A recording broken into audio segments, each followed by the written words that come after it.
Camarades, Dieu a créé le monde avec tout ce qu'il y a comme bonheur, comme malheur, comme bien, comme mal, les humains, les génies, les animaux et tout ce qui va avec.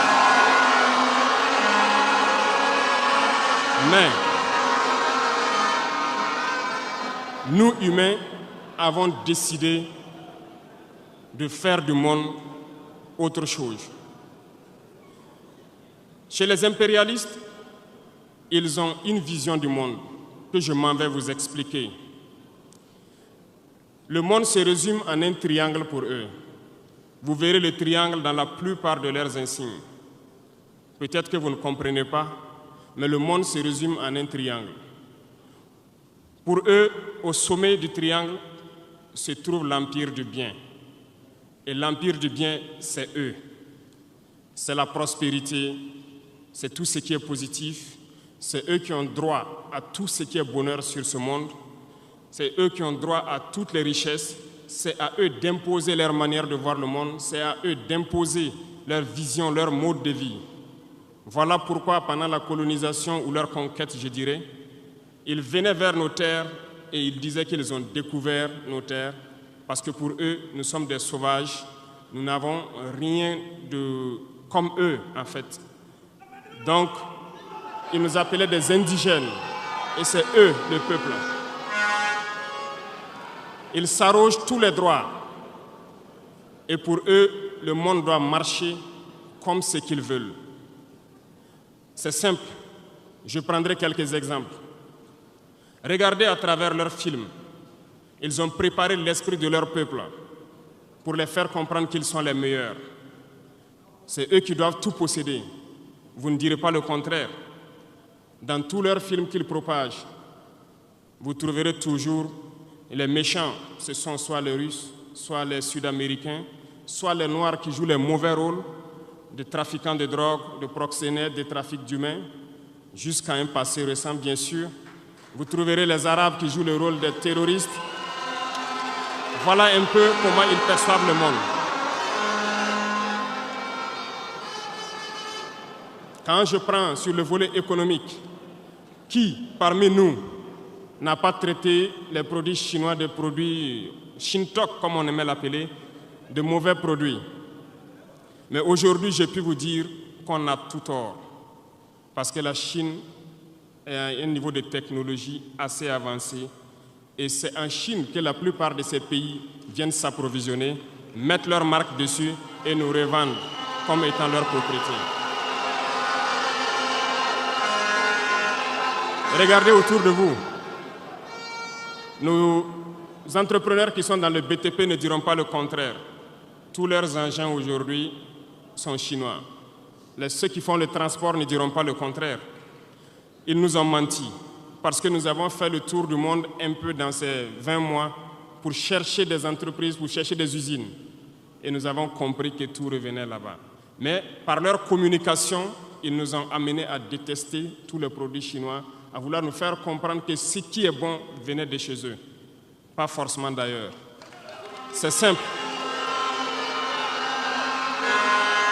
Remonter le temps. Pour mieux comprendre ce que je dirais, il faut remonter un peu le temps. Et j'espère que certains iront lire qui sont les tsars, les conquêtes mongoles, les empires perses, turcs et ottomans. Lisez leur histoire, vous comprendrez pourquoi le monde est ainsi fait. À la base du triangle, il y a deux empires. D'un côté, l'empire du mal, selon eux, et l'empire des esclaves de l'autre côté. Voilà comment ils voient le monde. Qui est-ce qu'ils appellent l'empire du mal? Ceux dont je viens de citer tout de suite l'origine, et je vous ai dit de remonter le temps. Allez-y lire, vous comprendrez pourquoi ils sont l'empire du mal à leurs yeux. Ils combattent l'empire du mal. Pour eux, l'empire du mal doit disparaître. Pour eux, l'empire du mal incarne le diable. Ils communiquent et ils le font comprendre à leur peuple ainsi. Voilà pourquoi après la Seconde Guerre mondiale, dans les années 80, je prendrai le cas de la Russie, où tous les stratagèmes ont été mis en œuvre pour l'effondrer. avec le président Gorbatchev. Aux États-Unis, c'est le président Ronald Reagan qui était à la manœuvre. 3 stratagèmes principaux ont retenu notre attention. Ils sont allés donc au niveau de l'Arabie Saoudite les demander de baisser le prix du pétrole de 35 $ à 7 $ pour faire écrouler l'économie russe. Parallèlement à cela, le deuxième stratagème, n'oubliez pas quelque chose, ces mêmes personnes qui viennent de quitter l'Afghanistan, soit disant qu'ils combattaient les talibans ont été reçus par le président Ronald Reagan à la Maison-Blanche. Ils ont été armés par la CIA. Les fameux missiles Stinger, Sol-Air, ont été livrés aux talibans pour combattre les Russes. Et plus tard, ils viennent supposer les combattre. Allez-y comprendre. Le troisième stratagème, c'était un bluff. Le projet IDS, Star Wars. Lisez, vous comprendrez pourquoi ils ont amené le président Gorbatchev à créer le projet Paulus qui a enfoncé la Russie. Une fois que la Russie s'est effondrée, ceux qui se prétendent être de l'Empire du bien ont commencé à jubiler, jusqu'à ce que vienne cette équipe avec Vladimir Poutine pour essayer de remonter la Russie en surface.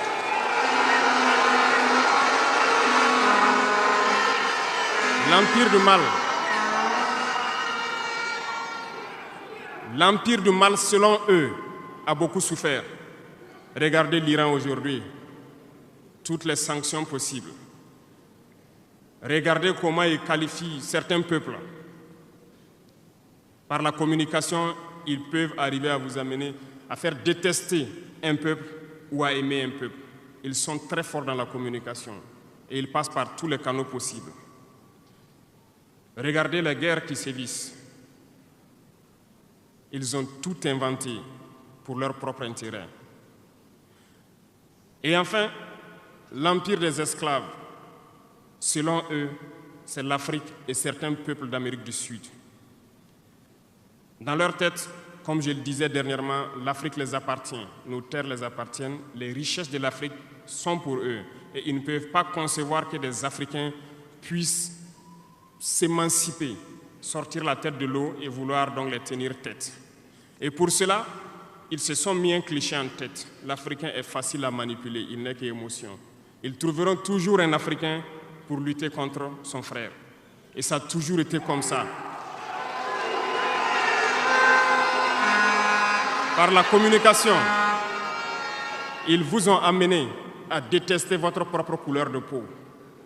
Dans nos cultures et dans beaucoup de cultures au Burkina Faso ici, le deuil était symbolisé par la couleur bleue. Lorsqu'une femme perd son mari, elle portait donc des tenues de couleur bleue pour faire son deuil pendant un temps donné. Ce sont eux qui sont venus vous dire que le noir symbolise le deuil, le diable, la médiocrité, tout ce qui est mauvais. Et malheureusement, nous avons tellement avalé ça que lorsque nous sommes en deuil, nous nous mettons également en noir. Il faut que nous nous réveillons. Il faut que nous nous réveillons parce que voilà le cliché qu'ils ont en tête. Eux, ils sont l'empire du bien, d'autres sont l'empire du mal, et nous, nous sommes l'empire des esclaves. Voilà comment les impérialistes voient le monde. Il faut que vous compreniez cela. Et là, je m'en vais faire un coup de gueule à l'endroit donc de certains intellectuels qui continuent de vouloir prêcher pour les impérialistes. Est-ce qu'ils ignorent cette partie de l'histoire? Je n'invente rien. Ça a été déclassifié. Vous trouverez tout ce que j'ai dit dans les bibliothèques ou partout sur les moteurs de recherche. Ces intellectuels n'ont-ils pas lu cela? Ne connaissent-ils pas l'histoire de ce monde? C'est peut-être par malhonnêteté ou quelques billets de dollars qui les amènent à toujours prêcher pour les impérialistes. Il faut que nos intellectuels arrivent à tout moment à prêcher pour conscientiser nos peuples, nos masses populaires, pour qu'ils comprennent d'où ils viennent et comment ils sont vus des impérialistes.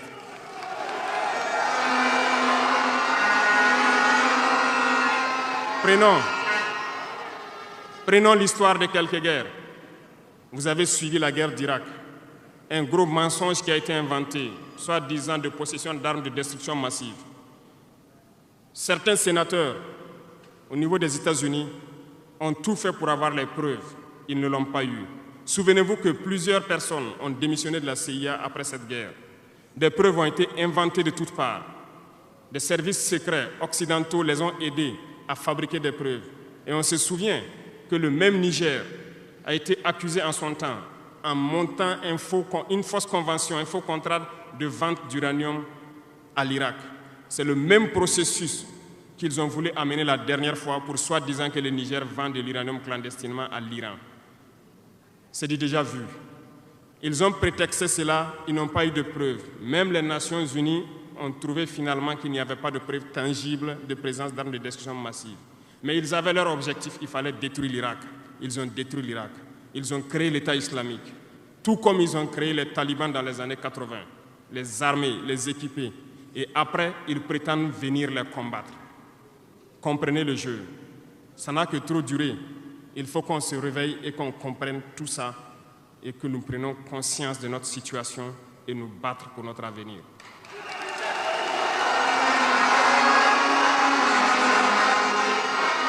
Toutes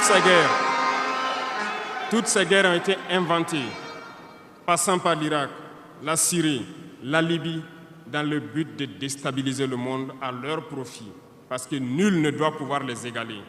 C'est ce que nous vivons aujourd'hui dans le Sahel aussi à travers le terrorisme qu'ils nous ont imposé, parce qu'ils trouveront toujours des Noirs qui vont s'exciter et qui vont prendre les armes contre leurs frères noirs. C'est ce que nous vivons. Ils n'ont jamais quitté ce modèle. Malheureusement, beaucoup de gens leur donnent raison. À cause de quelques billets de dollars, ils se vendent très moins cher à l'ennemi, à l'impérialiste, et ils se mettent à combattre leurs frères. Je voulais faire ce petit historique du monde pour que vous compreniez comment l'impérialisme voit notre monde. Ça se résume en ces petits triangles. Après cela, dans cette deuxième phase, je dois vous expliquer pourquoi nous devons nous battre. Une petite histoire, en 2015, à Tombouctou, lorsque nous avons rencontré, j'étais chargé de la sécurité donc, de la plateforme aéroportière.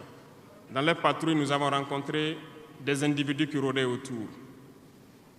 Un de ces individus était manchot. Je lui ai fait comprendre que c'était dangereux de rôder autour de la base parce qu'il peut se faire tuer. Il m'a dit qu'il voulait se faire tuer, il voulait mourir. Et j'ai cherché à comprendre leur histoire.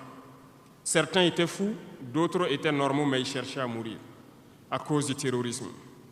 Ils nous ont expliqué que lorsque les terroristes sont rentrés à Tombouctou, le manchot qui m'expliquait ça, un soir, les terroristes se sont pointés à son domicile. Ont voulu violer sa femme devant lui. Il s'est opposé. Ils sont repartis.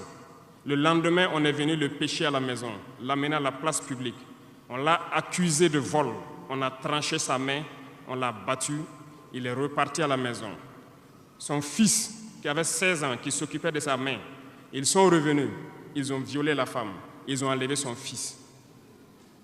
Ils ont continué à violer sa femme pendant des jours, jusqu'à ce que la femme se suicide.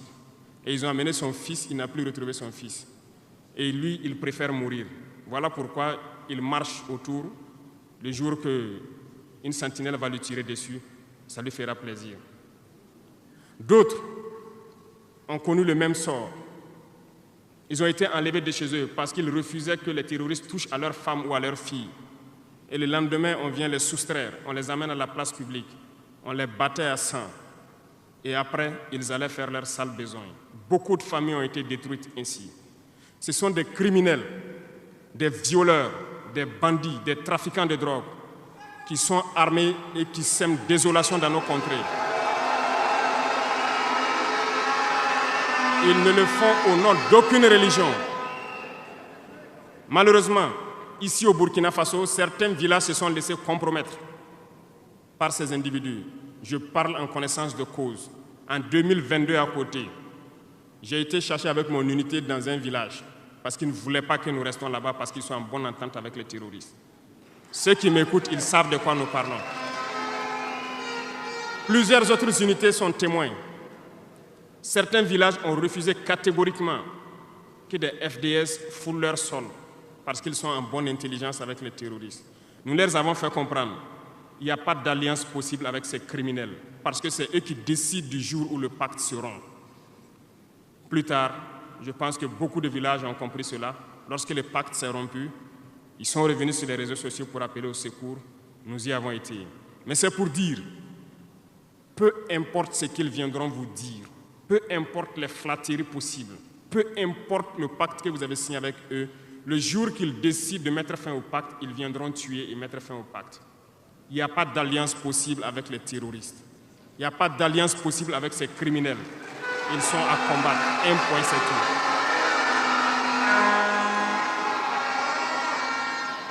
Aujourd'hui, nous constatons un phénomène, malheureusement, dans nos villes ici. Certaines personnes se plaisent à passer de cour en cour, à faire comprendre aux épouses de certains FDS et certains VDP, aux familles de certaines personnes tombées pour la patrie, qu'eux, ils avaient une solution pacifique avec les terroristes. C'est nous qui avons voulu faire la guerre, et voilà pourquoi tout ça se passe. Comment est-ce que des êtres humains, voyant tout ce qui se passe, comprenant le monde, peuvent avoir de tels propos? Ne vous détrompez pas. Soit nous les combattons, ou ils nous combattent. C'est tout.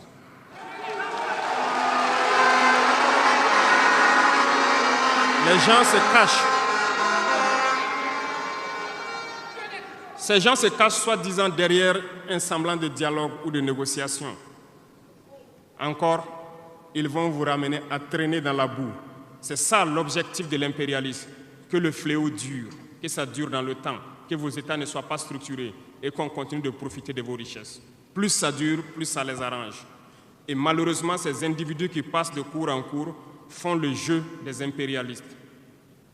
S'ils m'entendent, qu'ils arrêtent maintenant, parce qu'ils iront combattre eux-mêmes.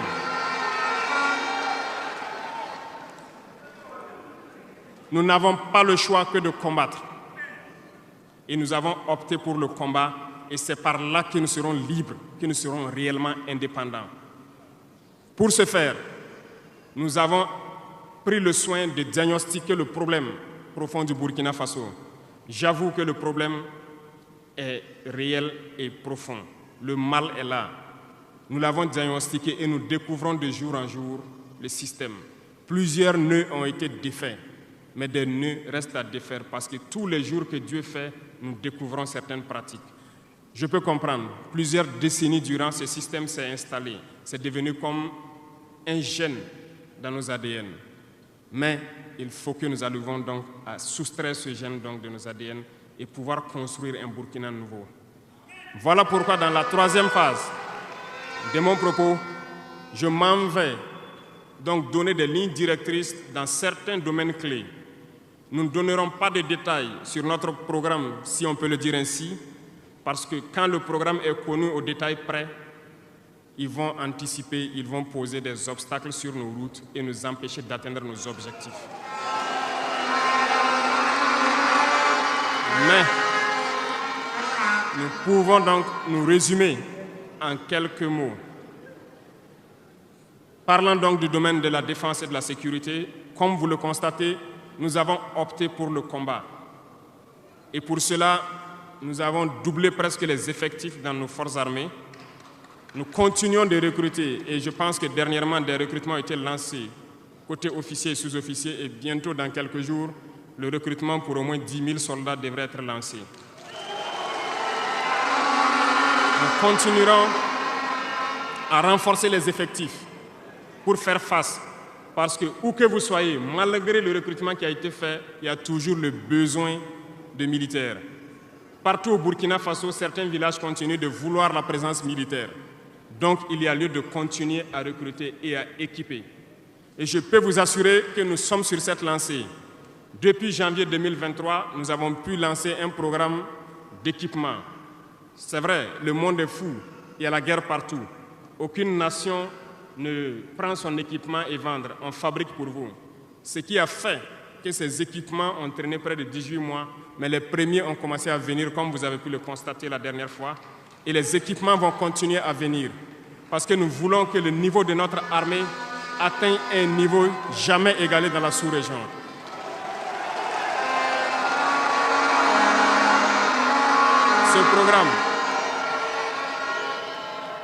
Ce programme d'équipement va se poursuivre. Et c'est vous, les acteurs de ce programme.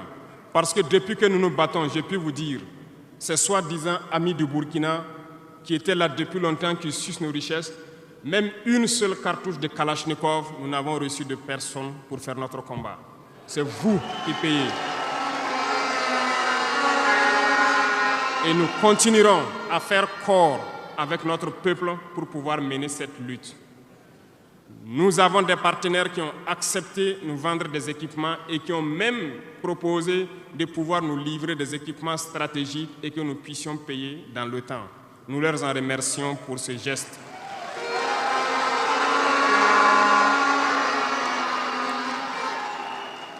Et nous disons encore merci au peuple qui a compris le sens du combat, qu'il faut que nous nous battons. Si nous ne nous battons pas, ils viendront nous chercher chez nous, comme dans un poulailler ou dans une bergerie. Chaque matin, ils choisiront qui ils veulent pour aller exécuter sur la place du public, pour faire peur aux autres, aller trancher des mains ou des pieds sur la place publique pour faire peur aux autres. C'est comme ça leur tactique. Nous allons nous battre. Et nous nous donnerons les moyens pour y arriver. S'il arrive demain que nous sommes coincés dans une certaine lancée, nous viendrons encore vers le peuple et demander encore plus de sacrifices pour pouvoir atteindre l'objectif. Parce que malgré vos cotisations, je vous le disais tantôt, certaines puissances ont refusé de nous vendre les équipements, ont bloqué les équipements que nous avons achetés dans certains pays parce qu'ils ont la licence de certains composants. Et ces puissances exploitent des minerais au Burkina Faso. Je le dis ici, haut et fort et solennellement. Ça va s'arrêter.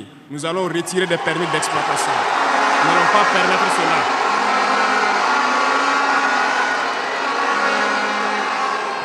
Vous ne pouvez pas exploiter nos ressources et refuser de nous vendre des équipements, faire bloquer nos équipements. Nous n'allons pas accepter. Qu'ils s'attendent, nous allons récupérer nos permis d'exploitation et nous allons l'exploiter nous-mêmes.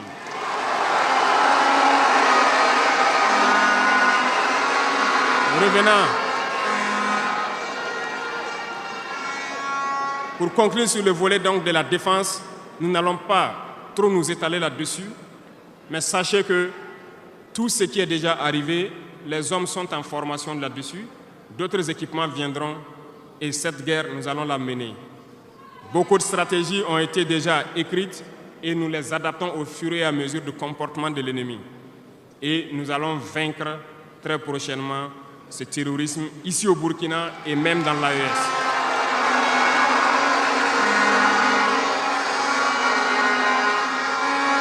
Pour ce qui concerne le domaine donc de la fonction publique, pendant longtemps, nous avons passé le temps à mettre en garde un certain nombre d'acteurs. Mais nous avons compris que le phénomène est tellement profond. La corruption, la mauvaise gouvernance dans les différentes administrations, le manque d'éthique persiste. Certains organes ont été donc mis en place dans le cadre de la lutte contre la corruption et dernièrement, certains arrêtés ont été pris pour ce qui concerne les primes de dénonciation. Le dernier acte à poser sera fait avant donc, la fin de ce mois. C'est un organe qui devra siéger dans tous les ministères pour s'auto-saisir de certains dysfonctionnements, des actes de corruption et pouvoir agir. Et ces organes seront prêts. Parce que nous avons beaucoup de gros travailleurs aussi dans l'administration, mais qui sont mis à l'ombre, qui sont souvent mis à l'écart. Parce que pendant longtemps, ce sont les plus corrompus, les plus malhonnêtes qui ont été mis à la lumière, c'est eux qui bénéficient de tous les avantages. Et je dis donc aux travailleurs de faire attention à ces individus qui sont en train de perdre leurs privilèges, parce qu'ils vont continuer de vous manipuler, de vous intoxiquer et de vous envoyer dans de mauvais pâturages.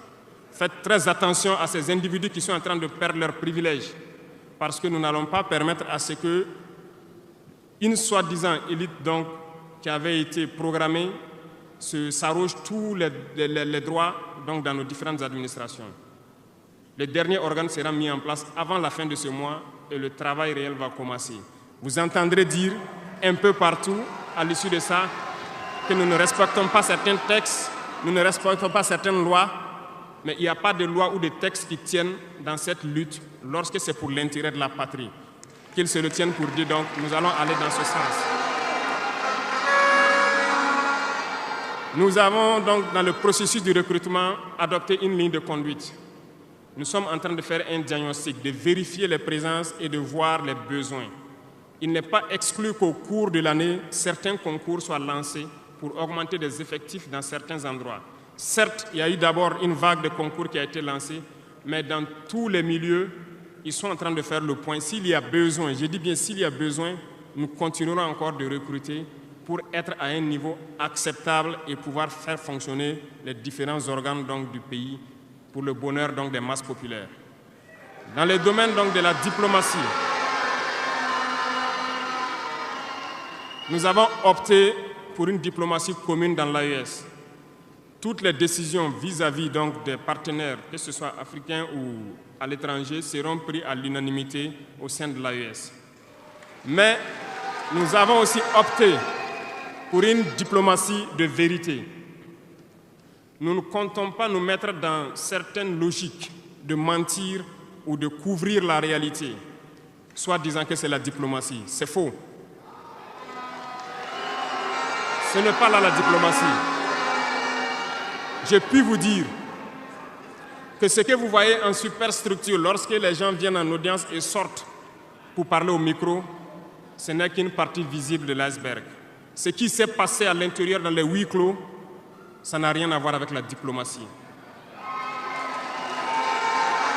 Et nous nous sommes donc inscrits dans cette logique de dire clairement les choses au peuple. Certains vont nous critiquer, d'autres même iront à dire que non, un chef d'État ne doit pas parler comme ça, un chef d'État ne doit pas faire ça. Mais nous leur disons que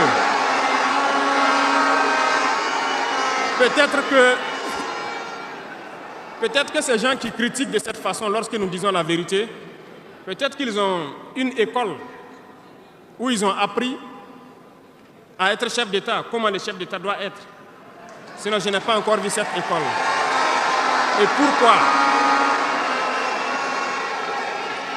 pourquoi nous devons ressembler forcément aux autres, faire comme les autres?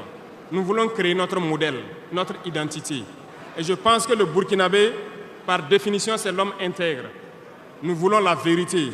Et lorsqu'il y a la vérité qui sort, même si nous avons fauté, il faut que nous ayons le courage de venir vous dire sur tel côté nous avons fauté, nous demandons pardon. Si vous nous pardonnez, vous nous pardonnez. Et nous ne voulons plus nous inscrire dans cette diplomatie mensongère. Nous avons, dans une interview, parlé du régime ivoirien. Certains Burkinabés sont montés sur leurs chevaux et critiqués. Je le dis, j'insiste et je persiste. Nous n'avons rien contre le peuple ivoirien, mais nous avons quelque chose avec ceux qui dirigent la Côte d'Ivoire.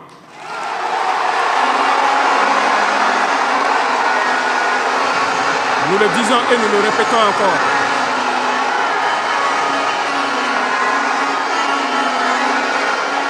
Laissez-moi vous dire quelque chose. Permettez-moi de vous dire quelque chose. Il y a bel et bien à Abidjan un centre des opérations pour déstabiliser notre pays. Personne ne peut le nier et nous vous ferons les preuves dans les jours suivants. Nous vous montrerons des preuves physiques. Vous allez comprendre de quoi nous parlons. Personne ne viendra nous dire qu'au Bénin, il n'y a pas de base française dirigée contre nous. Nous avons les preuves sous la main. 2 bases importantes.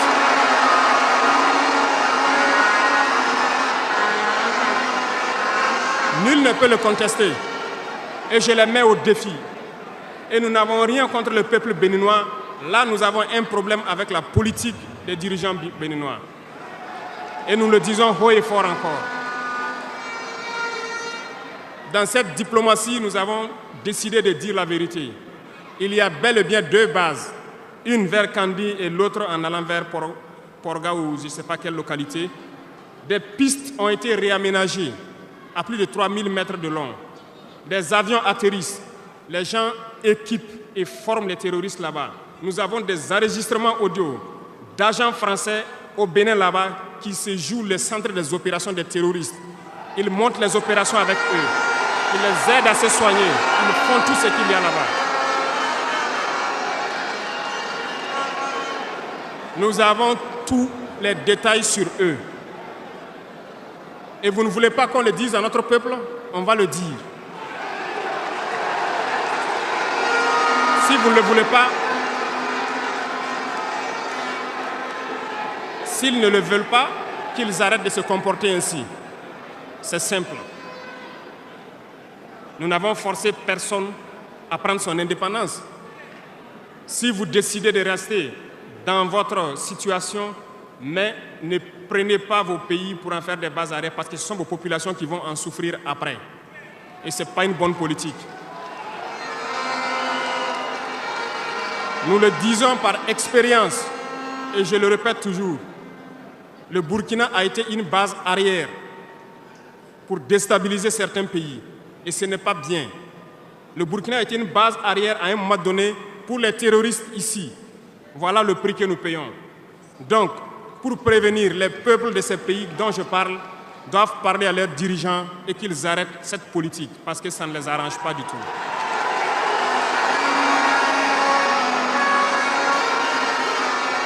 Pour venir, dans le volet communication et culture, nous avons lancé plusieurs initiatives. Au cours de l'année 2024, vous avez pu célébrer avec nous donc, le mois donc, de consommation locale. Nous avons eu les journées traditionnelles, le mois du patrimoine. Beaucoup d'activités ont été menées. Nous allons continuer à ramener donc, en surface donc, notre culture, parce que c'est de là que nous retrouvons notre identité. Nous allons continuer des actions dans ce sens, à mettre en valeur notre culture, à mettre en valeur donc, nos coutumes et à mettre en valeur le vivre burkinabé. Et nous souhaitons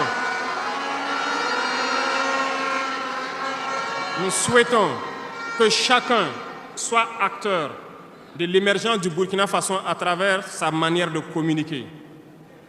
Parce que tout se trouve dans la communication aussi. Vous avez suivi dernièrement la guerre communicationnelle qui a été dressée contre nous et ça continue, ça ne va pas s'arrêter.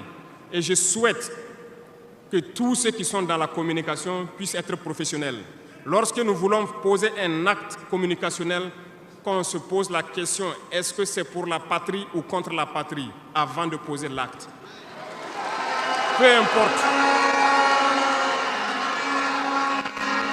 Vous pouvez ne pas nous aimer, moi, ma personne. Vous pouvez ne pas m'aimer, mais vous devez aimer votre pays. En me faisant du mal, il ne faudrait pas confondre le pays. Et donc, la politique dans le domaine de la communication va devoir aller dans ce sens-là. Et nous serons obligés donc de recadrer la communication sur tous les aspects. Et c'est cette ligne de conduite qui sera donc adoptée. Nous n'allons pas permettre à ce que des Burkinabés communiquent contre le Burkina Faso. Nous allons toujours nous inscrire dans l'éveil des consciences. Nous devons pouvoir sensibiliser les masses populaires pour que les gens comprennent pourquoi nous devons nous battre sur tous les volets.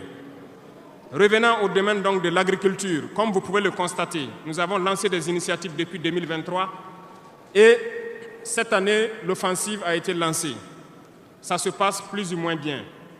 J'aimerais donc que les gens comprennent que nous avons décidé d'accorder une grande part de notre budget et de notre temps aussi au monde agricole. Parce que plus de 90% de notre population est paysanne. Mais pendant des décennies, ils n'ont jamais senti l'intéressement donc à leur public. Et c'est pourquoi nous avons décidé d'entreprendre un certain nombre d'initiatives, d'actes que nous posons.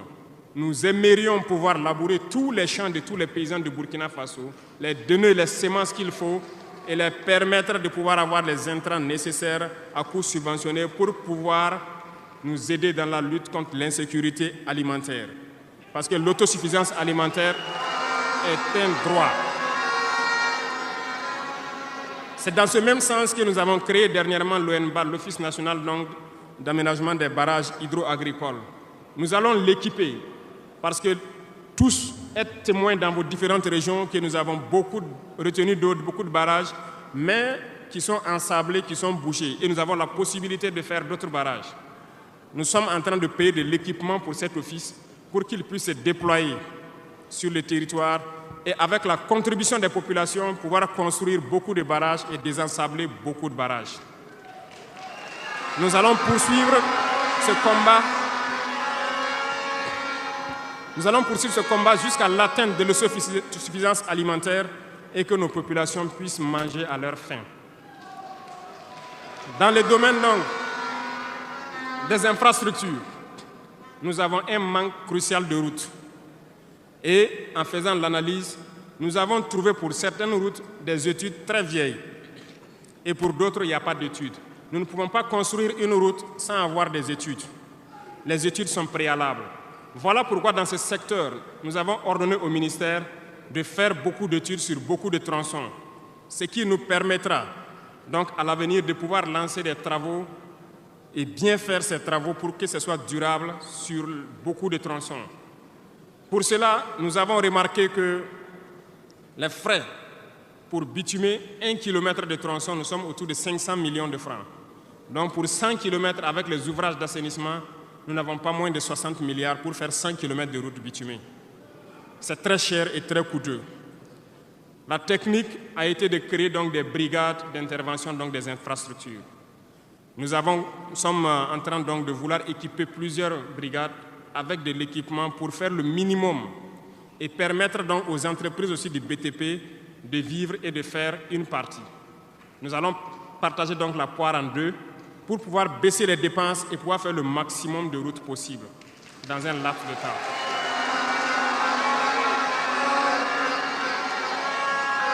Cela donc a déjà commencé et nous allons poursuivre au cours donc de ces 5 années dans ce processus pour que dans toutes les régions, nous puissions quand même pouvoir rallier le maximum de chefs-lieux de province et que nous puissions faire écouler nos marchandises et que les personnes puissent se déplacer sereinement. Dans le domaine donc, de l'urbanisme, nous sommes dans un processus de pouvoir redessiner nos villes. Et si vous remarquez, les villes sont trop grandes, si je prends Ouagadougou, mais les infrastructures d'assainissement et autres ne suivent pas. Ça fait que nous pataugeons dans la boue et nous n'avons pas assez d'assainissement. Ça nous crée beaucoup de maladies qui peuvent donc amener des épidémies. Nous avons un processus de pouvoir concentrer les villes à travers donc des constructions à hauteur.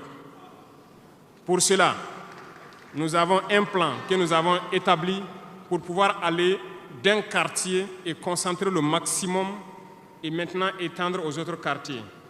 Certainement, si les gens sont déplacés dans ces quartiers, beaucoup de terres vont se libérer pour pouvoir maintenant dessiner de bons plans pour nos villes.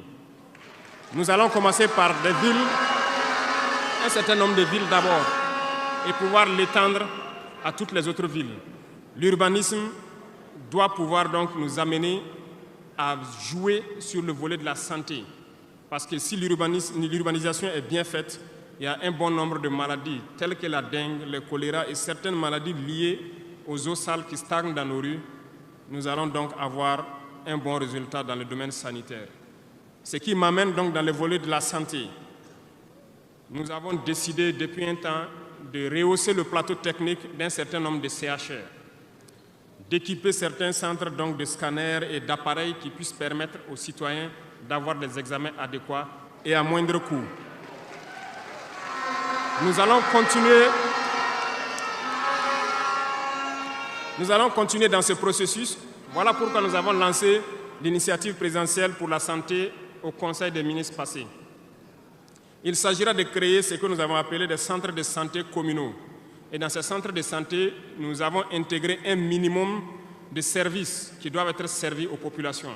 Il s'agira de l'imagerie, c'est-à-dire tout ce qui est échographie et radiographie, des banques de sang et aussi des laboratoires, pour que les populations des différentes provinces et communes, certaines communes, n'aient pas à se déplacer ou à avoir besoin d'ambulance pour une transfusion sanguine, amener des malades vers certains centres, qui peuvent d'ailleurs ne pas arriver à cause de l'état de la mauvaise route.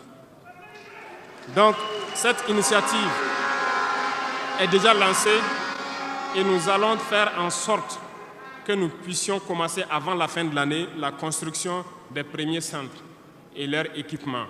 Nous allons le poursuivre au fur et à mesure jusqu'à la limite donc de nos moyens pour pouvoir donner une santé, un système de santé fort à toutes nos populations. Nous ne voulons pas voir quelqu'un quitter sa localité pour venir vers un CHR pour une radio ou pour une transfusion sanguine. Donc, c'est bien possible. C'est bien possible parce que je reviens encore à nos impérialistes qui nous ont pillés pendant longtemps. Regardez, leurs simples hôpitaux pour leurs animaux sont plus équipés que nos centres de santé. Ce n'est pas concevable. Nous pouvons atteindre ce niveau et nous avons décidé de nous battre pour atteindre ce niveau. Le ministère a été instruit aussi de former le personnel nécessaire pour équiper ces centres-là au fur et à mesure que nous les mettons en place, parce que ça nécessite des professionnels engagés. Et pour être plus pointu, nous avons remarqué que nous avons des médecins assez posés, prenant l'exemple de ceux qui opèrent le cœur. Nous sommes en train donc de les accompagner pour pouvoir avoir un institut vraiment assez équipé et les permettre de faire certaines chirurgies du cœur sur place parce qu'ils en ont la capacité. C'est l'équipement qui les manque. On attend leur point de situation pour pouvoir les aider et les soutenir. Beaucoup d'autres spécialités ont fait leurs preuves et nous ferons tout pour les accompagner donc dans ce sens. Dans l'initiative, il est prévu aussi des centres de réanimation dans certains CHR qui n'en disposent pas. Parce qu'il nous a été dit qu'après plusieurs opérations, des patients souvent décèdent du fait de manque de centres de réanimation. Donc c'est un tout complet que nous sommes en train de mettre en œuvre pour pouvoir renforcer le système de santé. Et nous sommes convaincus que si les Burkinabés mangent à leur faim et que l'urbanisation est bien faite, nous avons déjà gagné en termes de santé sur beaucoup de plans. Et il faut l'accompagner maintenant avec l'équipement.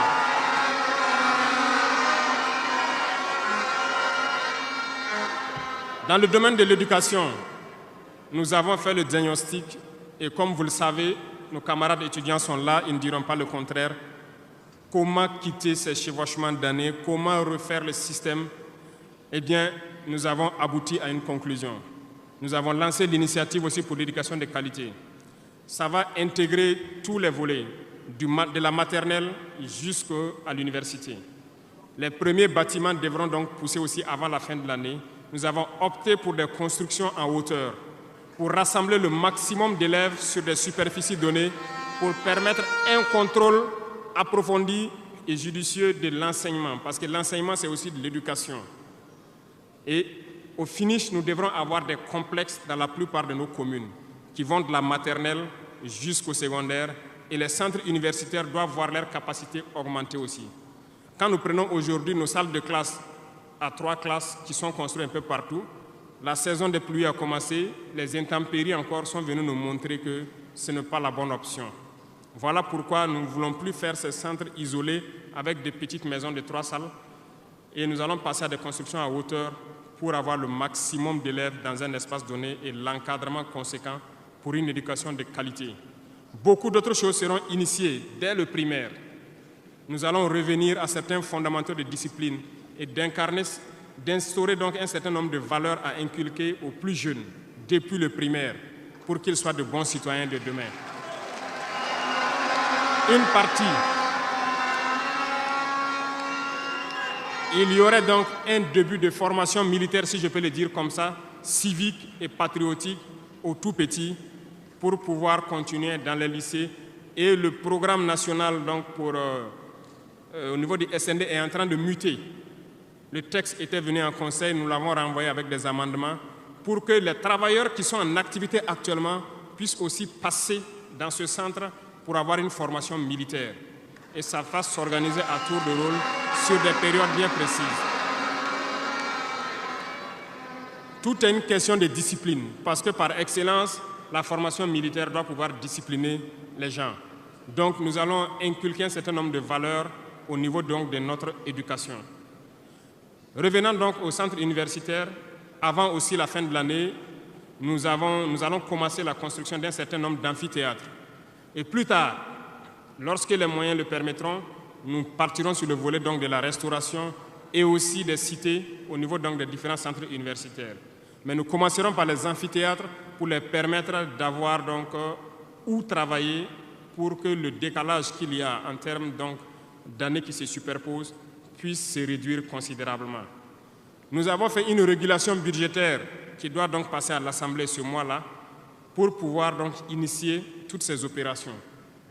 Qu'est-ce que cela veut dire? Nous avons diminué les dépenses de fonctionnement de l'administration pour pouvoir injecter ailleurs, notamment dans l'éducation et dans la santé. Ce programme donc, est prêt, il a été lancé et dans les jours à venir, vous serez témoins de l'évolution donc, de tout ce que nous sommes en train de vous dire. Et nous poursuivrons ce schéma tout au long donc, de ces 60 mois qui nous a été consacré. Revenant donc au domaine donc, des mines, je le disais tantôt, nous avons adopté une nouvelle politique.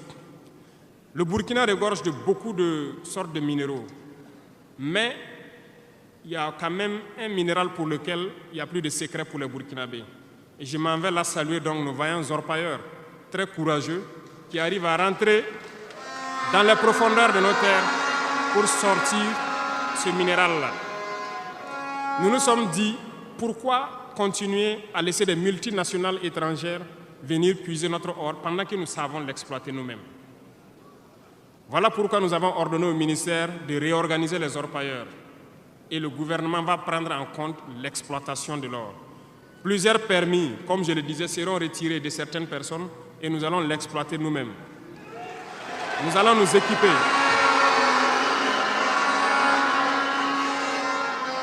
Nous allons nous équiper en machines pour le faire, mais même si nous n'arrivons pas à nous équiper de manière conséquente, nos orpailleurs ont fait leur preuve de courage et d'abnégation.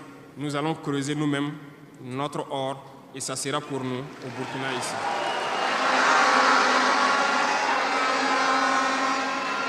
Pour les autres substances, là où nous ne pouvons pas, et bien sûr, nos partenaires sincères qui acceptent de nous accompagner dans cette lutte, c'est à eux seuls que nous pourrons concéder certains permis. Parce qu'ils ont accepté de nous accompagner dans la lutte pour notre souveraineté, dans la lutte contre le terrorisme. Et nous avons édicté un nouveau code donc, minier qui est actuellement à l'Assemblée et j'espère qu'il sera voté donc, dans la semaine prochaine pour imposer un nouveau modèle aux différentes entreprises qui vont venir pour exploiter l'or ici, pour que le maximum de profit soit pour l'État. Et dans le volet donc, de l'énergie, comme vous l'avez constaté, nous avons de sérieux problèmes d'énergie. L'accroissement de la population n'a pas été suivi par une politique énergétique. Aujourd'hui, lorsque les pics de chaleur arrivent, il y a des délestages en permanence, beaucoup d'activités souffrent. Nous sommes en discussion avec des partenaires qui sont actuellement même au Burkina pour pouvoir construire dans l'urgence donc, des centrales thermiques de très grande capacité. Et nous voulons donc voir avec eux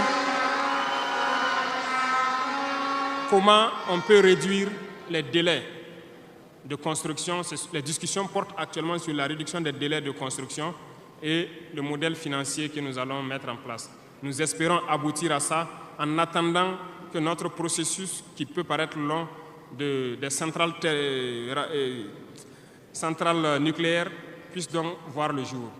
Sur ce volet aussi, ça se poursuit très bien. Sur ce volet, nous pouvons vous assurer que ça se poursuit très bien et nous sommes en train de vouloir mettre en place, sur place ici, une unité, si je peux dire, pour former des Burkinabés qui doivent prendre le relais, qui doivent suivre tout ce qui est processus de construction et prendre le relais, le transfert de compétences. Donc, ça va prendre vraiment un processus assez scientifique pour que nous puissions, à l'avenir, lorsque la centrale sera là, que dans un futur pas loin, ça soit la propriété exclusive des Burkinabés, que les ingénieurs burkinabés se l'approprient et pouvoir le mettre en œuvre, pouvoir l'entretenir.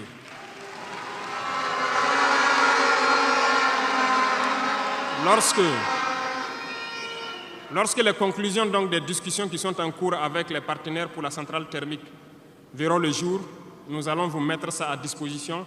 Et si nous avons besoin de vous, nous allons vous le dire pour pouvoir mettre en œuvre rapidement ce plan aussi. Parlant donc du domaine de l'économie, qui tient beaucoup à cœur, nous sommes en train de mettre en place un processus. Le paiement donc, de la dette intérieure a commencé un peu avec les plus petites dettes. Les factures de moins de 100 millions ont été payées et nous poursuivons au fur et à mesure parce que ça doit permettre de soulager le secteur privé et de pouvoir donc relancer l'économie. Actuellement, nous allons nous tourner rapidement vers les sociétés d'État. Leur assemblée générale vient de finir, comme vous l'avez constaté. Elles fonctionnent très bien et elles ont fait de très bons résultats. Nous allons partir donc des sociétés d'État, soustraire un peu sur leur DAT pour soulager l'économie et faire tourner, soulager la dette intérieure et faire tourner l'économie. Donc dans les jours à venir, s'il plaît à Dieu, beaucoup d'entrepreneurs doivent être soulagés après donc, la signature de conventions avec les sociétés d'État.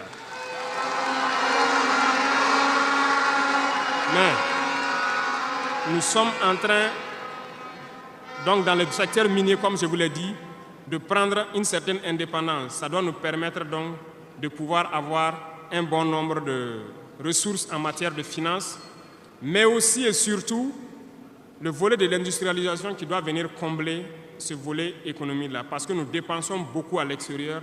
Nous sommes en train de mettre en place tous les processus pour que nos devises ne sortent pas. En attendant, au niveau de l'AES, comme vous l'avez constaté, nous avons décidé de mettre en place une banque d'investissement et aussi un fonds souverain. Ce processus, donc, les techniciens sont là-dessus. La réflexion est en cours et nous espérons, dans un futur proche, qu'ils nous présenteront quelque chose de conséquent. L'autre volet stratégique que je ne vais pas parler et dont vous savez, nous avançons sereinement et au moment venu, ça va vous surprendre et rester à l'écoute. C'est tout ce que je peux dire.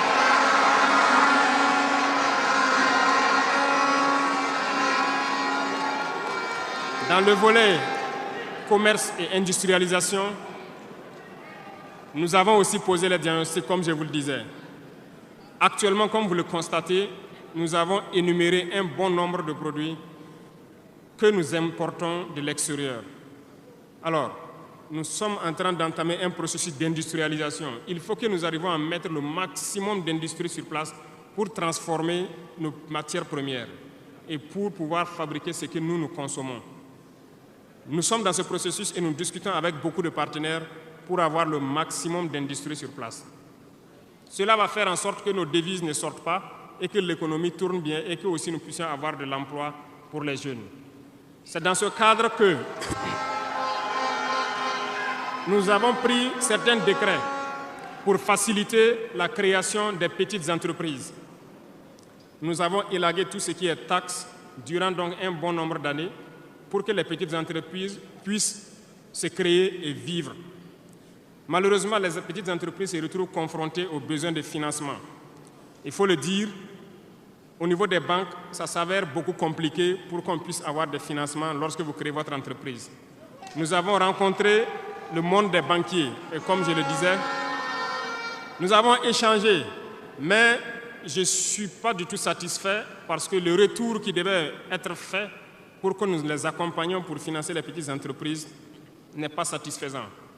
Voilà pourquoi nous sommes en train de réorganiser nos fonds qui étaient disponibles au niveau de l'État.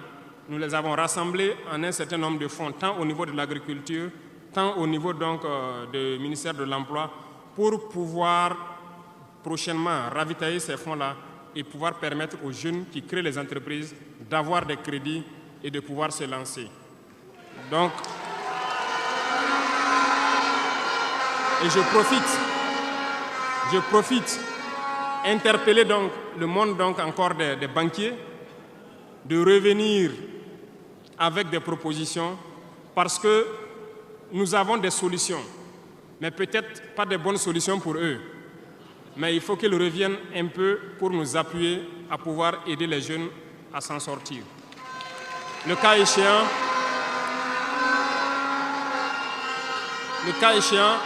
nous serons obligés de mettre en place un plan peut-être qui ne va pas plaire, mais nous serons obligés.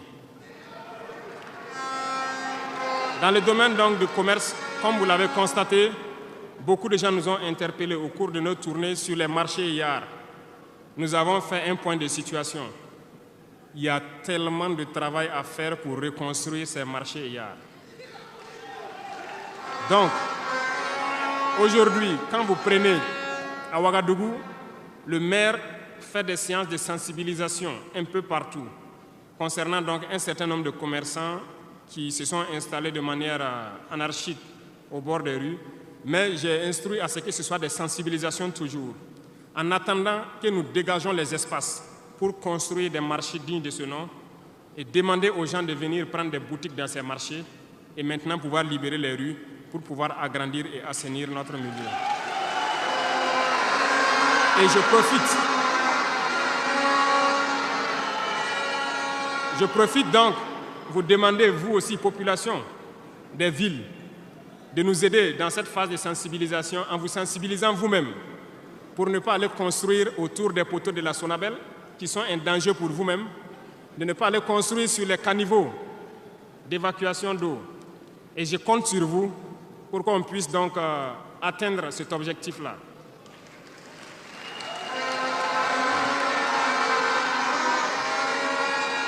Revenons donc au volet donc de l'emploi, le sport, la jeunesse. Nous sommes en train de faire une réforme. Il y aura un remaniement ministériel dans quelques jours où l'architecture des ministères va changer un peu. Nous allons consacrer un ministère entier à la formation secondaire et professionnelle pour que nous n'ayons plus à avoir donc, au niveau de l'université ce blocage qui est là actuellement. Nous devons pouvoir professionnaliser beaucoup de jeunes depuis le lycée. Donc, soit depuis la 4e ou au niveau donc, de la seconde, que les gens puissent décider d'aller dans les filières professionnelles et pouvoir s'auto-employer. Donc, un ministère sera consacré uniquement à ça. Parce que le système éducatif, comme je l'ai dit, après diagnostic, vous êtes d'accord avec moi que nous formons très peu d'ingénieurs. Pourtant, une nation qui se développe, l'indice aussi de développement, c'est en termes d'ingénieurs formés. Remontez dans l'histoire et voyez toutes ces grandes nations. Le nombre d'ingénieurs formés par an dans des spécialités pointues compte beaucoup dans le développement. Au Burkina, nous n'en avons pas assez. Voilà pourquoi l'école polytechnique de Ouagadougou, nous voulons la faire évoluer en université polytechnique en y mettant un certain nombre de filières technologiques et en recrutant le maximum d'étudiants qui puissent être formés là-bas et avoir des ingénieurs. C'est bien que nous ayons les filières comme lettres modernes, philosophie, droit, voilà, psychologie, histoire. Beaucoup d'étudiants se retrouvent là-bas contre leur gré. Ce n'est pas forcément ce qu'ils ont choisi, mais ce sont les filières disponibles qui forcément ne donnent pas des opportunités d'emploi. Voilà pourquoi nous avons décidé de valoriser ce secteur donc, de la formation professionnelle et de l'emploi en y consacrant entièrement un ministère. Donc dans les prochains jours, ce remaniement sera fait et vous verrez donc comment nous allons évoluer.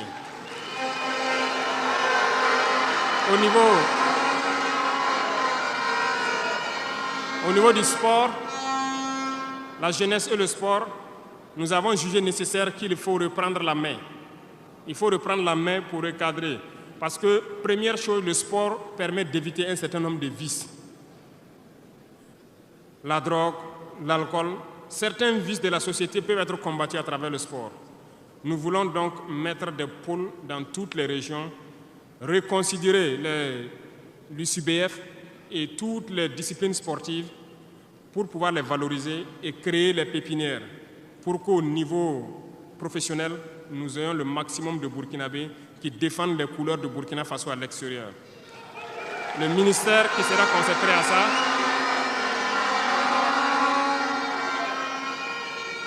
donc, il y a beaucoup déjà de textes qui ont été écrits et nous allons mettre en œuvre cela dès les prochains jours après le remaniement pour créer nous-mêmes ces espaces-là. Cela va demander à ce que nous puissions pouvoir unir un certain nombre de forces pour y arriver. Et je compte sur vous, au niveau de chaque région, de chaque province, de pouvoir avoir donc cette discipline sportive-là et de s'encourager à faire le sport, à pouvoir permettre d'identifier les talents et de les faire émerger. Donc, certains volets de la gouvernance, tels que la transition digitale, nous n'allons pas nous évertuer là-dessus parce que c'est un processus un peu nouveau. Nous sommes dans la dématérialisation pour pouvoir lutter contre la corruption et aussi faciliter beaucoup de choses aux usagers. Le processus a déjà été lancé et vous voyez tous les jours les applications qui sont créées qui nous permettent donc de pouvoir faire faciliter un bon nombre d'activités au niveau des usagers. Même au niveau de la justice, vous avez pu voir que les casiers judiciaires et les certificats de nationalité aujourd'hui peuvent s'obtenir facilement en ligne. Donc nous allons continuer dans ce processus également. Revenant donc au domaine donc de l'humanitaire, nous avons donné donc instruction au ministère. C'est le ministère de la Femme, du Genre, de la Cohésion sociale et de l'action humanitaire. C'est eux qui traitent toutes ces questions. Mais nous avons décidé dans une première phase de nous concentrer sur l'action humanitaire, notamment soutenir les populations qui retournent dans leur village. Aujourd'hui, imaginez des populations qui retournent dans leur village en début de saison ou pendant la saison pluvieuse. C'est très difficile pour eux de pouvoir se nourrir ce temps-là. Donc, certains volets peuvent sentir moins donc, la présence du ministère, notamment le genre et autres. C'est parce que nous avons donné instruction au ministère de se concentrer sur l'action humanitaire. Au fur et à mesure que les villages rejoignent, que les villages puissent avoir le minimum pour survivre. Et là, à partir des moments, nous pourrons donc nous intéresser à tous ces volets. Parce que la cohésion sociale dont nous parlons ne peut advenir que lorsque les gens mangent à leur faim d'abord. Un pauvre et un riche ne peuvent pas s'asseoir sur la même table et parler. Si l'un a faim et l'autre... Voilà, c'est compliqué. C'est ce que je passe mon temps à dire à tous ceux qui viennent nous parler de cohésion sociale. Quelqu'un ne peut pas avoir faim et quelqu'un qui mange à sa faim, vous voulez les asseoir pour parler à la même table, ce n'est pas possible. Il faut que tout le monde ait à manger d'abord.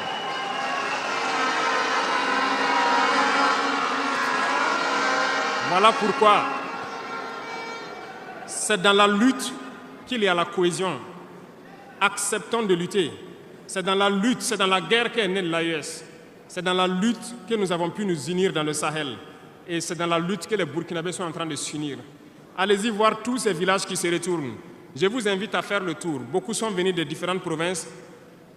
Ils peuvent être dans leur village avec des désaccords. Ils ont été cherchés. Mais quand ils reviennent, ils sont plus soudés que jamais. La cohésion sociale se trouve dans la lutte également. Et pour finir, j'ai laissé le domaine de la justice en dernier pour terminer donc notre vision dans ce domaine.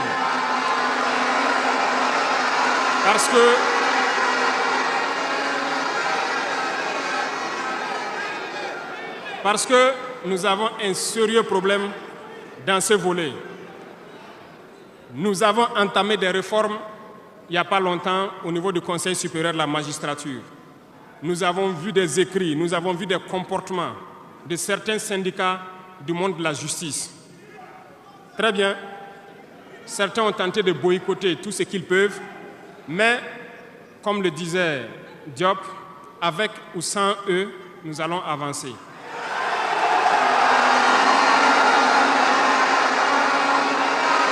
Nous avons plaidé.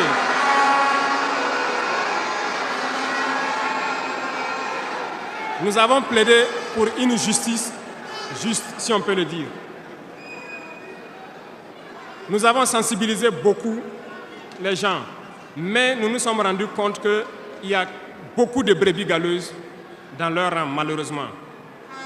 Nous ne pouvons pas comprendre que, malgré tout ce que nous disons, il y a une justice pour le pauvre et une justice pour les riches. Ça ne peut pas continuer. Lorsqu'on le dit, ils disent que nous ne devons pas parler de ça. Nous allons parler de ça et bien même. Parce que Remarquez jusqu'au jour d'aujourd'hui, lorsqu'un citoyen lambda, qui ignore la loi d'ailleurs, même si on dit nul n'est censé ignorer la loi, un citoyen lambda a un problème en justice, on peut l'attraper, le mettre en prison sans jugement pendant longtemps d'abord. Mais lorsque un autre citoyen a un problème en justice, pour peu qu'il puisse mobiliser 1, 2, 3 avocats, son dossier est rapidement pris en compte, jugé rapidement, pendant que le pauvre, lui, il croupit d'abord en prison. On ne peut pas accepter ça.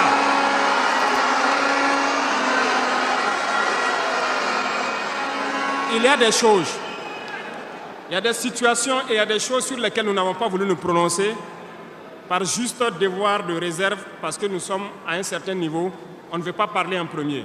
Mais nous allons rompre ce tabou-là. Ça ne peut pas continuer comme ça. Il faut que les gens changent de manière d'être. Beaucoup de gens sont toujours en prison sans jugement. Nous allons lancer une campagne bientôt pour juger ces gens-là qui sont en prison pendant des mois sans être jugés.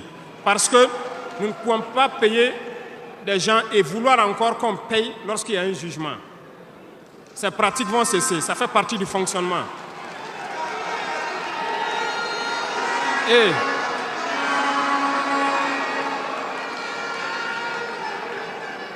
malheureusement, je le dis haut et fort, et j'invite donc les magistrats qui sont sincères là, voilà, à donner le ton aussi et à quitter dans une certaine logique. Parce qu'il y a beaucoup de brebis galeuses dans leur rang. Il y a des magistrats corrompus qui se cachent derrière des syndicats pour poser un certain nombre d'actes.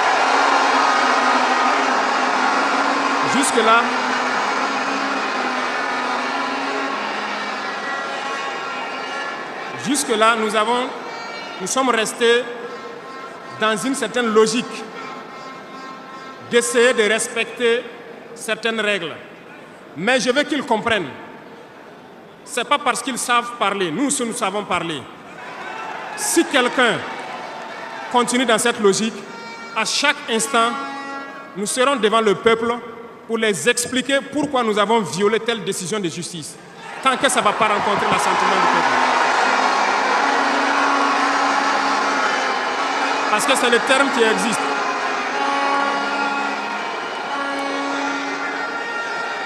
La patrie d'abord, la patrie avant tout.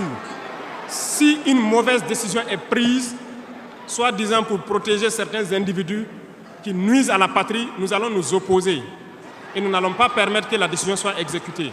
Et nous allons expliquer pourquoi nous nous opposons. Le Conseil supérieur de la magistrature a été modifié dans son architecture. Ils seront installés, si ça n'a pas déjà été fait, et ils vont commencer le travail. Tous ceux qui avaient les dossiers, des magistrats qui avaient été pris la main dans le sac, qui ont des dossiers, on va remettre tout à jour, ils seront jugés aussi, comme les autres. Il n'y aura rien d'infini.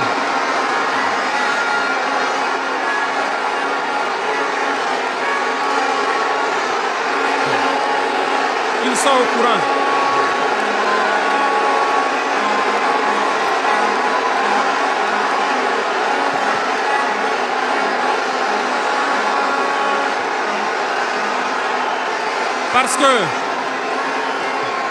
Parce que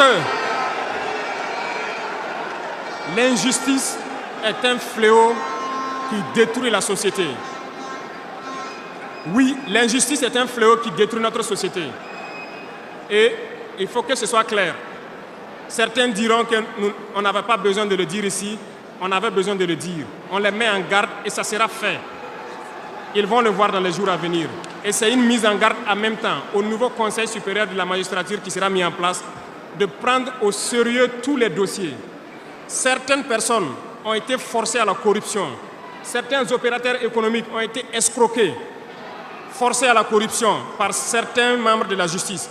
On a ouvert pour qu'ils puissent venir dénoncer ces individus-là. Ils vont être jugés également. Nous voulons une autre forme de justice.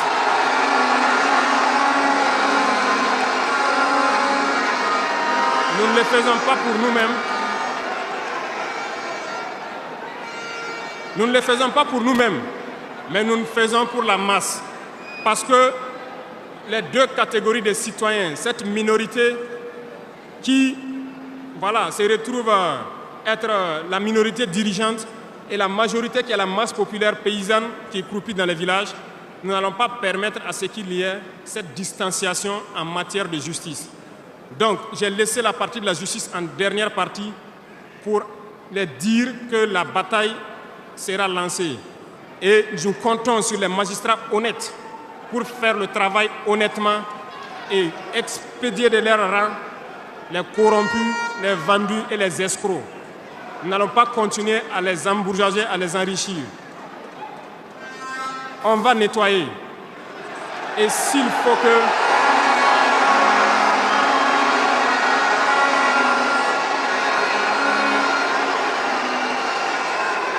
Et si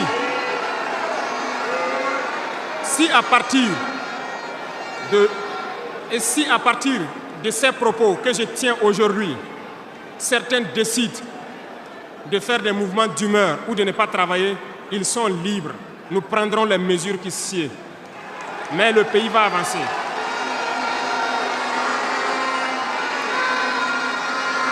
Tout Burkinabé a besoin de dignité. Tout Burkinabé a besoin de vivre en paix. Et la justice doit se donner en tenant compte de certaines valeurs. Nous avons vu des familles qui ont été détruites à cause de petites décisions de justice qui ont détruit cela. Je prends pour exemple, pour une simple bagarre au quartier. Une simple bagarre au quartier, on prend quelqu'un pour coups et blessures, on le met en prison, on ne se rend même pas compte que ce sont ces femmes et ces enfants qui vont périr dans la misère. On détruit des familles pour ça. Nous avons interpellé à relire le code pénal et c'est en relecture. Nous allons changer carrément le modèle de justice. Parce que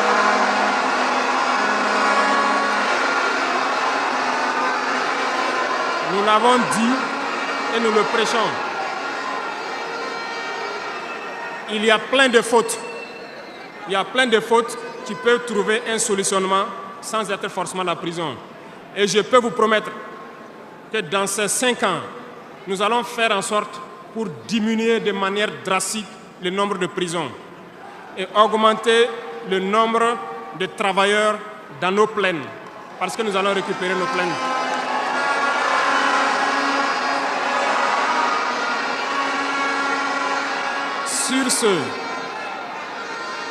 Sur ce, nous n'allons pas donc nous détailler sur tous les aspects.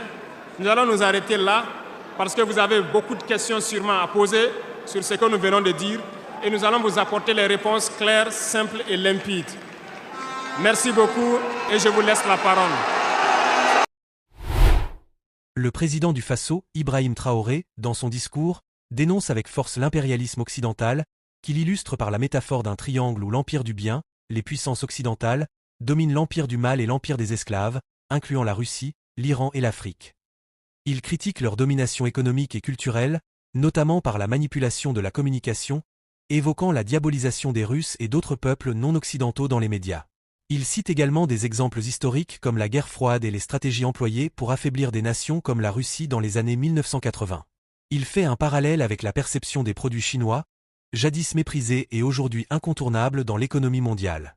Le président critique l'ingérence occidentale dans les conflits au Moyen-Orient et en Afrique, dénonçant leur rôle dans la déstabilisation de l'Irak, de la Syrie, de la Libye et le terrorisme au Sahel, qu'il considère imposés pour maintenir leur hégémonie. Il termine cette section par des témoignages poignants de victimes du terrorisme au Burkina Faso, soulignant la souffrance des populations et mettant en garde contre toute collaboration avec les terroristes. Traoré met aussi en lumière un phénomène dans les villes où certains incitent à croire que la guerre contre le terrorisme pourrait être évitée par un dialogue pacifique. Il réaffirme que le Burkina Faso n'a d'autre choix que de combattre, rejetant toute tentative de négociation, perçue comme une manœuvre impérialiste pour prolonger le chaos et exploiter les ressources du pays. Il appelle à une lutte implacable contre ce qu'il appelle un gène profondément enraciné, devant être extirpé pour atteindre une véritable indépendance. Sur ce point, il met en avant les actions entreprises dans la défense et la sécurité, comme l'augmentation des effectifs militaires et le renforcement de l'équipement, malgré les obstacles internationaux pour obtenir des armes. Critiquant les puissances qui exploitent les ressources naturelles tout en entravant les ventes d'armements, il menace de révoquer les permis d'exploitation de ces pays. Il remercie le peuple pour ses sacrifices financiers et appelle à poursuivre cet effort collectif pour assurer la souveraineté du pays. Sur le plan de la gouvernance, il dénonce la corruption endémique et annonce des réformes dans chaque ministère pour lutter contre ce fléau. Il encourage les citoyens à résister aux manipulations des anciens bénéficiaires du système. Sur la scène internationale, Traoré prône une diplomatie authentique et transparente, critiquant la présence de bases militaires étrangères en Côte d'Ivoire et au Bénin, qu'il accuse de soutenir indirectement le terrorisme. Il promet de révéler des preuves et exhorte les peuples de ces pays à se mobiliser contre les politiques de leurs dirigeants, qu'il juge complices de la déstabilisation régionale. Le président accorde également une grande importance à la culture, en encourageant la promotion de l'identité burkinabé par des initiatives locales et la consommation de produits locaux, tout en soulignant la nécessité d'une communication positive pour le développement du pays. Dans cette perspective, il annonce des mesures pour atteindre l'autosuffisance alimentaire et améliorer les infrastructures, notamment en matière de santé et d'urbanisme. Il insiste sur des constructions en hauteur pour mieux gérer l'espace urbain et prévoit la création de centres de santé communaux offrant des services de base tels que l'imagerie médicale, des banques de sang et des laboratoires. Dans le domaine de l'éducation, il envisage de redessiner les infrastructures scolaires et d'intégrer une éducation civique et patriotique dès le primaire, tout en prévoyant une formation militaire pour renforcer la discipline. Un budget est déjà prévu pour soutenir l'éducation et la santé. En parallèle, il évoque une réforme du code minier pour permettre à l'État de reprendre le contrôle de l'exploitation de l'or, en limitant les concessions aux partenaires soutenant la lutte contre le terrorisme. Dans le secteur de l'énergie, il annonce des projets pour construire des centrales thermiques à grande capacité et former les ingénieurs burkinabés à gérer ces infrastructures. Sur le plan économique, il annonce le paiement de la dette intérieure pour relancer le secteur privé et prévoit des réformes pour favoriser l'industrialisation, la création d'une banque d'investissement et d'un fonds souverain. Il exhorte les banques à soutenir les jeunes entrepreneurs, tout en avertissant qu'un plan plus radical pourrait être envisagé en cas de refus. Il aborde aussi la nécessité de réorganiser les marchés, de moderniser l'urbanisme et de sensibiliser les commerçants au respect de l'espace public. Enfin, le président souligne l'importance de la justice, dénonçant une justice à deux vitesses où les riches bénéficient de privilèges tandis que les pauvres sont marginalisés. Il appelle à une refonte totale du système judiciaire pour éliminer la corruption, en promettant de juger les magistrats corrompus et d'instaurer des réformes visant à rendre la justice plus accessible et équitable pour tous. Traoré conclut en promettant de réformer le code pénal pour réduire les peines de prison et introduire des alternatives, tout en s'engageant à juger les personnes détenues sans procès. Réflexion sur le discours d'Ibrahim Traoré, un appel à la souveraineté dans un monde multipolaire en crise. Le discours d'Ibrahim Traoré soulève des enjeux géopolitiques et socio-économiques cruciaux pour le Burkina Faso et pour l'ensemble de l'Afrique. À travers ces mots, il dénonce les dynamiques impérialistes qui, selon lui, maintiennent les pays africains dans une situation de dépendance vis-à-vis des grandes puissances occidentales. Il décrit le monde sous forme d'un triangle de domination, un modèle qui peut paraître simpliste à première vue mais qui résonne avec l'histoire postcoloniale de nombreux pays africains.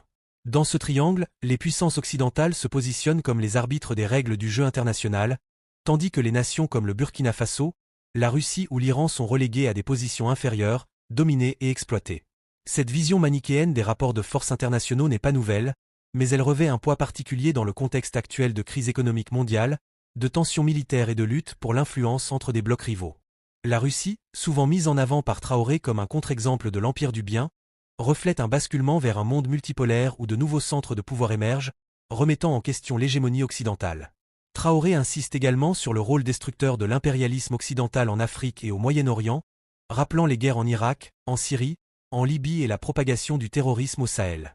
Il établit une connexion directe entre ces conflits, souvent perçus comme éloignés des préoccupations quotidiennes des Burkinabés, et la déstabilisation du Burkina Faso lui-même.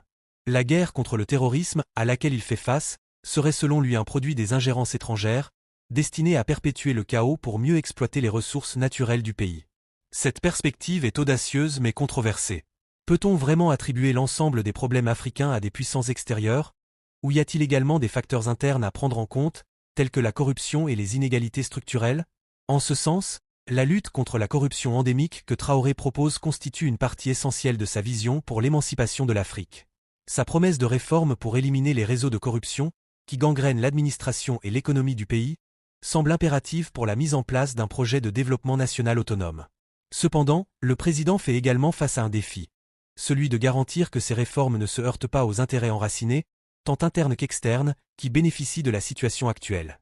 L'accent mis sur l'éducation et la formation des jeunes burkinabés pour renforcer leur autonomie, qu'il lie à une nouvelle forme de patriotisme, illustre une approche centrée sur la construction d'une nation souveraine et résiliente. En encourageant une éducation civique et patriotique dès le primaire, Traoré vise non seulement à renforcer l'unité nationale, mais aussi à ancrer une conscience critique face aux défis mondiaux et aux dynamiques impérialistes qu'il dénonce. Ce projet est ambitieux, mais il pose également la question de la manière dont cette idéologie sera intégrée dans un système éducatif souvent sous-financé et en proie à des défis d'infrastructure. D'un point de vue économique, le président semble prêt à défier les règles du capitalisme globalisé. Sa critique acerbe des puissances qui bloquent la vente d'armement tout en exploitant les ressources du pays touche à un paradoxe de la globalisation. L'Afrique, riche en ressources naturelles, reste marginalisée dans les échanges mondiaux. L'idée de récupérer le contrôle de l'or et de réformer le code minier est un appel à la reprise en main des leviers économiques, mais cette tentative se heurtera nécessairement à des résistances, tant internes qu'externes, notamment de la part des entreprises multinationales. Ce choix économique pourrait redéfinir les relations internationales du Burkina Faso, mais il soulève des questions sur les capacités de l'État à prendre en charge ces exploitations de manière efficiente. En somme, ce discours fait écho à une lutte pour la souveraineté qui dépasse les frontières du Burkina Faso. Il s'inscrit dans une logique de résistance contre des forces impérialistes, un appel à un ordre mondial plus juste et équitable, où les nations africaines, libérées des chaînes de la domination économique et politique, pourraient enfin tracer leur propre chemin. Mais cette lutte n'est pas exempte de défis internes. L'unité nationale, la lutte contre la corruption, l'amélioration des infrastructures et la mobilisation des ressources humaines seront autant de pierres angulaires pour construire l'avenir que Traoré appelle de ses vœux. Ce discours soulève ainsi des questions fondamentales. Jusqu'où un pays comme le Burkina Faso peut-il aller dans sa quête d'autonomie sans s'isoler sur la scène internationale? Comment cette souveraineté peut-elle s'articuler avec les réalités économiques d'un monde globalisé? Le Burkina Faso, sous la direction de Traoré, semble prêt à relever ces défis, mais seul l'avenir dira si cette vision pourra s'inscrire dans une dynamique durable et profitable pour son peuple. En somme, le discours d'Ibrahim Traoré soulève des enjeux cruciaux sur la souveraineté, la lutte contre l'impérialisme et la gestion des ressources nationales. Alors que le Burkina Faso cherche à se libérer de certaines formes de domination, des questions subsistent. Cette quête d'indépendance peut-elle réellement aboutir sans compromettre les alliances internationales? Et surtout, comment concilier la volonté d'émancipation avec les réalités économiques mondiales? Quelles seraient les étapes concrètes à suivre pour atteindre cette véritable souveraineté? Partagez vos réflexions dans les commentaires. Merci et à très bientôt.